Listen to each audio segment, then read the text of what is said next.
Бүгін менің өмірімнің жаңа тарауы басталды.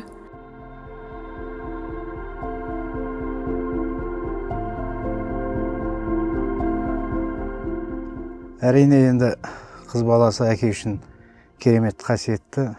Осыдан 23 жыл бұрын дүниеге келгеннен бастап бауыр еті балам болды. Керемет естеліктермен есімде қалды. Сезімтал болып өсті. Ата-анасының көңіліне қаратындай болып өсті. Әзірге де Құдайға шүкір сол мінезімен, сол тәрбиесімен келе жатыр. Өте талапшыл, өзіне дегенде, білімге дегенде талапшылығы, терең білім алды.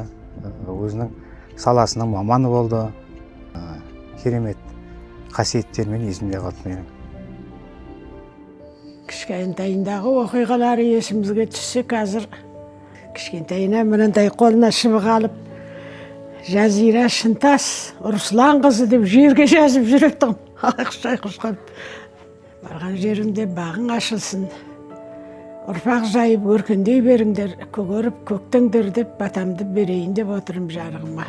Бұны енді өзім шетелге жібермей қалдым. Сен кетсең енді ояқтан тағы келмейсін. Онанда осы жерде оқуыңды оқып, әрмен қарай жалғастыра бер, қанша оқысаң да қарсылық жоқ. Аллаға шүкіршілік етем. Осы жасқа жеткеніме өзім, бала шағамның қызығын көргеніме, ұрпақ жайғаныма қуаныштымын. Әр баламның өзінің ана жүрегінде ойы балар орны бар. Мен үшін Жазирамның да өзіне қасиетті, тән қасиеті бар. Үлкендеріміз ата-әжесінің балалары болды да, Жазира біз папасы екеуміздің жеке меншік собственный қызы болып, папасының собственный қызы болып, маған өте жақын өсті. Өте ақылды, әр сөзін айтқанда өзінің ойын салмақтап жеткізеді қызым. Жүрген жерінде сыйлы болды, достарында, сыныптастарында. Мен өзім қыздарыма ат қойғанда Жазирамды Ақмоншағым деп, өзім әппақ қылып, Ақмоншағыма теңеп, жүрегі де сондай әппақ қызымның. Барған жері бақытты қылсын, қызым барған жерде ұстасқан азаматыңмен бақытты бол деймін. Жазира ядан шыққан күн құтты болсын. Кішкентай кезімнен артынан ерген қарындасым болдым. Алғаш рет аға сөзінің мағынасын, жауапкершілікті түсіндірген қарындасым болдым. Айкүміспен араларын 10 жас болғандықтан, сен біздің әулетімізде, семьямызда өте ерке қыз болып өстің. Әкесінің пұшығы, анасының ақмоншағы, ағасының сап-сары балапаны болдың. Қай жерде болсан да, семьямыздың принцессасы болып қала бересің. Бұрын кішкентай кезімде Жазираны мен бір жаққа баратын болсам, құрбыларымен шығатын болсам, үйдегілер үнемі ертіп жіберетін қасында бірге барсын, бірге ойнасын деп.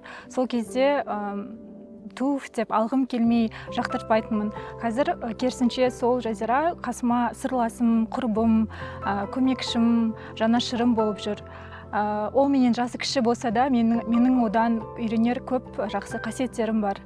Сол кішкентай қыз қазір бой жетіп, өз отбасын құрғалы отыр. Отауларында әділет екеулеріне бақыт тілеймін.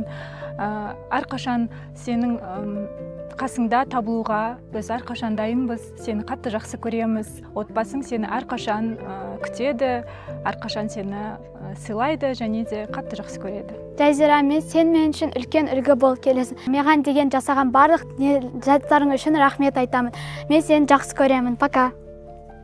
Жазира, мен сені жақсы көрем. Бұл үлкен азамат қыз.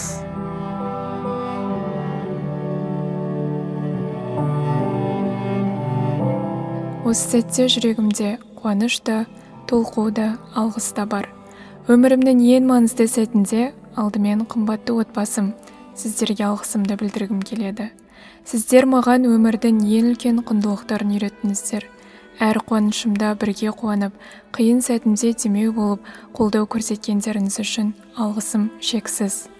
Бүгін мен өз шаңырағымды құруға аттансам да, жүрегімнің бір бөлшегі әрдайым өз үйімде, өз төрімде, сіздердің жандарыңызда. Сіздер берген тәрбие мен ақбата менімен бірге жаңа өмірге жол тартады. Бүгінгі күн қоштасу емес, бұл сіздердің ақбаталарыңызбен басталған жаңа жолдың жалғасы. Сіздерді шексіз жақсы көремін. Менің бар байлығым отбасым.